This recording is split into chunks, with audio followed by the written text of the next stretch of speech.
Flannon Lighthouse was constructed between 1895 and 1899 and it was undertaken by George Lawson at the cost of £1,899. All the materials used in its construction had to be hauled up a 45-metre, 148-foot cliff. After construction, the lighthouse was lit on the 7th of December 1899. The lighthouse is situated in Eileen Moor, west of Lewis, Western Isles, Scotland. A small railway was also constructed from the base of the island to the lighthouse to facilitate the transport of provisions and fuel, paraffin for the light.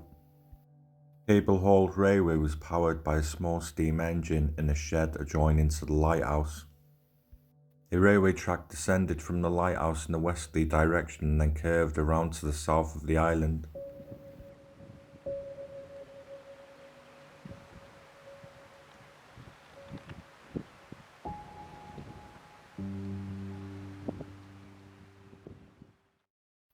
The first record that something was abnormal on the Flannon Isles was on 15th of December 1900. A steamer ship called the Archer was on a passage from Philadelphia to Life and noted in its log that the light was not operational in poor weather conditions. When the ship docked in Life on the 18th of December 1900, the sighting was passed on to the Northern Lighthouse Board. A relief vessel was due to sail to the island on the 20th of December, but due to adverse weather conditions, it did not reach the island till the 26th of December. The lighthouse was supposed to be manned by 3 men called James Ducat, Thomas Marshall and Donald MacArthur, with a rotating 4th man spending time on shore.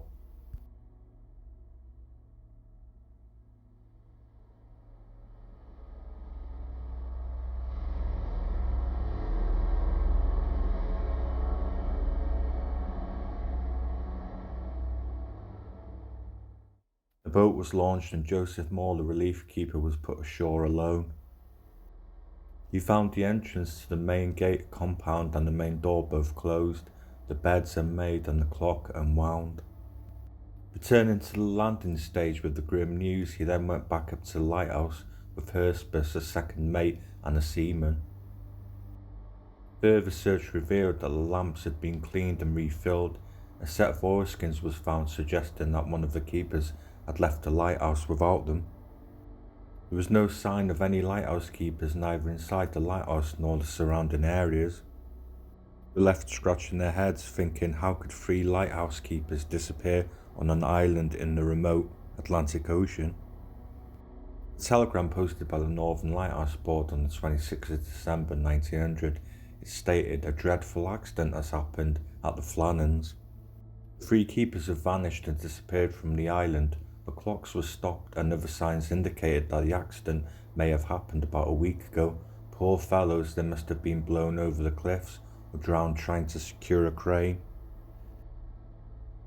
Men scoured every corner of the island for clues.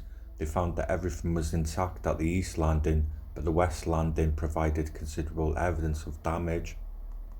After recent storms, a box at 33 metres, 108 foot above sea level, had been broken and its contents strewn about.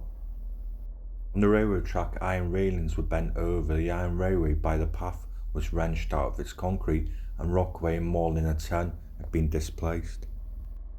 On the top of the cliff at more than 60 metres, 200 foot above sea level, turf had been ripped away as far as 10 metres, 33 foot from the cliff's edge. On the 29th of December 1900, the Northern Lighthouse conducted an investigation. From that investigation, they concluded, from evidence which I was able to procure, I was satisfied that the men had been on duty up till dinner time on Saturday the 15th of December. I hypothesized that the men went down to secure a box in which the mooring ropes and landing ropes were kept, and which was secured in a crevice in the rock at about 110 feet above sea level, and that a large sea wave had rushed up the face of the rock and had gone above them and coming down in immense force swept them all the way out to sea.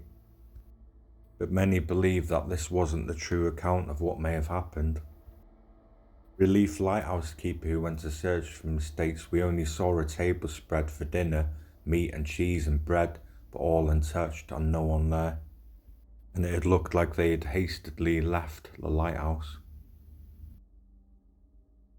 In a logbook written by Marshall saying on the 12th of December that there were severe winds, the likes of which I have never seen in 20 years. He also wrote down in the logbook that Ducat had been very quiet in recent days, and Donald MacArthur had been crying continuously. There's been a theory that the men were fighting and all three fell off the side of the cliff.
Remains a mystery today. I'm interested to hear your theories on what might have happened to the three men. The lighthouse operates today, but it's battery powered, and there's no one man in it anymore. Thanks for watching.